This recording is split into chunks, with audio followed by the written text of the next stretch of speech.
साथीहरु तपाईहरुसँग पनि यस्तो खालको ट्रिमर छ भने तपाईको के हुन्छ भने यो चलिरहेको छ अहिले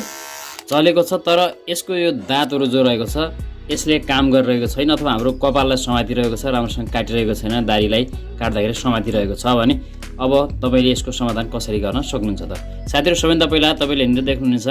दुईटा यहाँनिर स्क्रूहरु लागेको छ यो स्क्रूहरुलाई पेचकसको मद्दतले खोल्नु होला अब साथीहरु यसरी यो खुलेको छ स्क्रू अब साथीहरु यसलाई यसरी निकाल्न साथीहरु देख्नुभयो यहाँ धेरै फोरहरु पनि जमेको छ कपालहरु अड्किएको छ यहाँनिर तपाईले देख्न सक्नुहुन्छ अब साथीहरु सबैभन्दा पहिला यहाँ भित्र जो जमेको फोरहरु छ त्यसलाई सफा क्लियर गरौँ एउटा ब्रसले यस भित्र पानी नपार्नु होला साथीहरु किनभने यहाँनिर बेटी तथा अन्य विभिन्न सर्किटहरु हुने भएकाले समस्या गर्न सक्छ साथीहरु अब यसमा यस्तो खालको इन्टरफेस हुन्छ यसलाई पुरै ब्रसले क्लियर गर्नुस् यहाँ एउटा तपाईले स्प्रिङ देख्नुहुनेछ तपाईको समस्या के हुन्छ भने साथीहरु यो स्प्रिङले यो दुईटालाई जुन प्रेस गर्न नसकेर एउटा कारण यो हुन्छ तपाईको ट्रिमरले नकाट्नुमा र अर्को कारण के हुन्छ भने यसको जो दाँतहरु हुन्छ साथीहरु बीचमा यो दुईटा दाँत छन् यो दाँतहरु चाहिँ तपाईको यहाँनिर नलाग्ने भएर साथीहरु यो दुईटैको समाधान म तपाईले बताउने छु आज साथीहरु अब जो स्प्रिङ यहाँनिर रहेको छ यो स्प्रिङलाई अलिकति यसलाई माथि तान्नु साथीहरु यो बीचको जो भाग रहेको छ यहाँनिरको यसलाई अलिकति माथि तान्नुस् मैले देखाउने छु यहाँनिर यसलाई यसरी साथीहरु अलिकति माथि तान्नुस् यसले गर्दा के हुन्छ भने तपाईको दुईटा ब्लेडको जुन प्रेसर हुन्छ बीचमा ग्यापिङ हुन्छ त्यसलाई चाहिँ यसले प्रेस गर्ने काम गर्छ अब साथीहरु यो ठीक छ अब साथीहरु यसलाई फिट गरौँ एकपटक पुनः यही तरिकाले यसलाई राख्नुस् राखिसकेपछि जुन यसको यो भाग रहेको छ यो भागलाई माथि पारेर यहाँनिर देखिरहेको छ यसरी राख्नुस् साथीहरु साथीहरु तपाईलाई एउटा अर्को चीजको आवश्यकता पर्नेछ हेर्नु होला साथीहरु रेगमार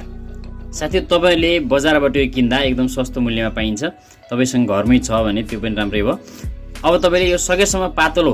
र यसको जो गिर्खा रहेको छ यो पनि एकदम मसिनो भएको चिल्लो खालको हेर्नु होला साथीहरु किनभने धेरै बाक्लो भयो भने त्यसले हाम्रो यसको जुन सर्फेस छ यो सर्फेसलाई मिलाउन सक्दैन साथीहरु अब साथी यो सर्फेसलाई हामीले यसरी मिलाउँदाखेरि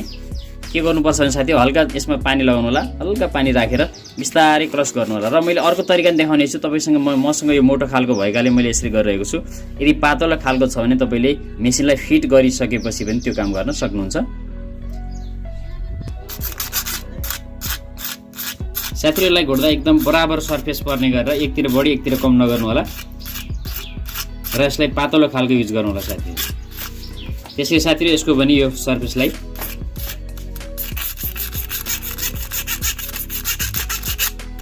अब साथी हेर्नु होला यसमा चाहिँ कतिको सर्फेस मिलेको छ चिल्लो भयो भएन यसलाई एकपटक हेर्नु होला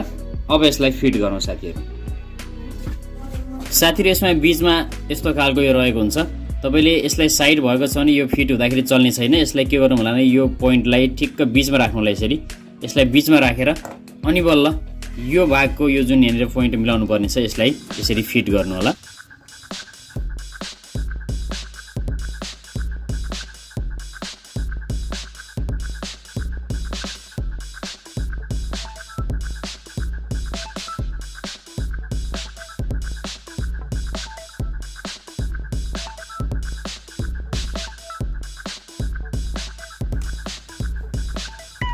साथीहरु अब यो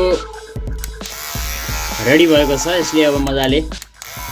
काम गर्नेछ यदि इन केस तपाईले यसरी गर्दाखेरि समस्या आइरहेको छ भने जुन यो रेगमार छ साथीहरु यसलाई यसको बीचमा यो दुईटा दाँतको बीचमा राख्नु होला यो अलिकति मोटो साइज छ साथी अलिकति मसिनो साइजमा तपाईले ल्याउनु होला बजारबाट यसरी तपाईहरुले यो बीचमा यसरी राख्नु होला साथीहरु यसरी बीचमा राखेर तपाईले यसलाई चलाउनु होला साथीहरु यसरी